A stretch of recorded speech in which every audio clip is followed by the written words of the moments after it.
During the Advent season, there's one hymn you're pretty much guaranteed to hear. It's ancient, it's kind of haunting, and it's absolutely beautiful. But O Come, Emmanuel is so much more than just a holiday classic. We're going to uncover the profound story of longing and hope that's packed into this 1,200-year-old prayer. Right from the very first lines, you can just feel it. This isn't a happy celebratory song. No, it's a plea, a deep, almost mournful cry from a people who feel like they're in exile, just waiting to be delivered. The whole tone is solemn, almost sad, and it perfectly captures this feeling of intense anticipation. And that's really the key difference, isn't it? See, most Christmas carols are all about celebrating a birth that's already happened. But this hymn, it's rooted completely in the waiting. It's not about the joy of what was, but about the ache of expectation, that deep longing for a promise that still hasn't been fulfilled. So where in the world did this powerful hymn even come from? Well, its journey is just as remarkable as its lyrics, stretching back more than 1,000 years, from quiet monasteries all the way to the hymnals we use today. Let's just trace this path for a second. The story kicks off way back in the 8th century with these Latin prayers called the O Antiphons. Monks would chant them in the week leading up to Christmas.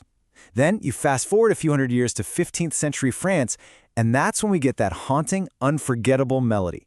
And finally, in the 19th century, a translator named John Mason Neale brilliantly puts the ancient words and that melody together, creating the English hymn that we all know and love. Okay, now this is where the real theological richness is hidden, right inside the verses themselves. Each one uses an ancient title for the Messiah, pulled straight from Old Testament prophecies. So let's decode a few of them. We'll start with the most famous title, the one that gives the hymn its name and really its entire central theme. Emmanuel. It's a Hebrew title, and it means God with us. Now, this isn't just a name, it's a huge theological statement.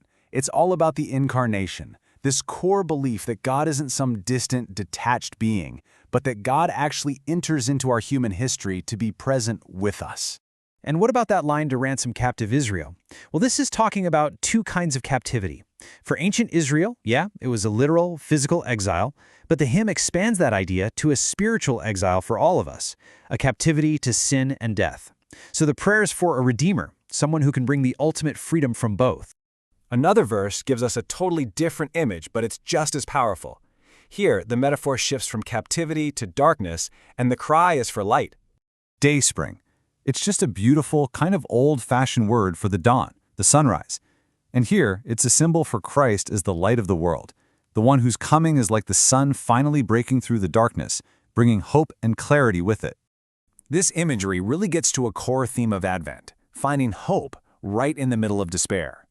The prayer to disperse the gloomy clouds of night is really a plea for Christ's arrival to just blow away all that spiritual darkness and to let life and peace win out over death and sin.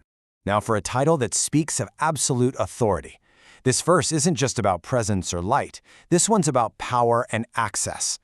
The Key of David. And no, we're not talking about a literal key you can hold. It's a messianic title drawn from the prophecies in Isaiah and the book of Revelation. It signifies Christ's unique and absolute authority, the power to open the doors to God's kingdom, a door that no one else can shut. And this authority, it's really two-sided.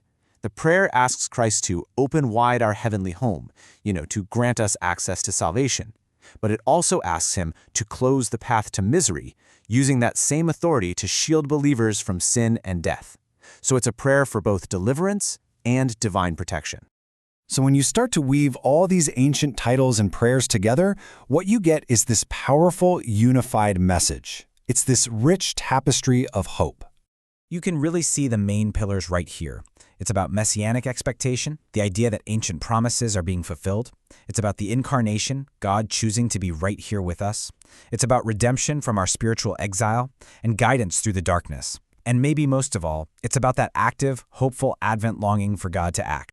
So all of this brings us to the final question, right? Why does a prayer, chanted by monks over 1,200 years ago, still resonate so deeply with us in our crazy modern world?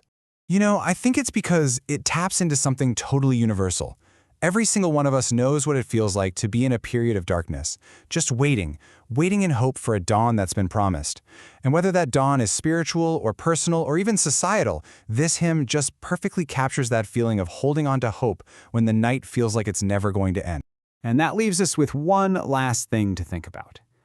In our age of instant answers, instant delivery, instant everything, what is the real value of a song that is fundamentally about waiting? Maybe its true power today is in reminding us that some of the most profound things in life, they aren't delivered on demand. They're worth the patient, the hopeful, and the faithful wait.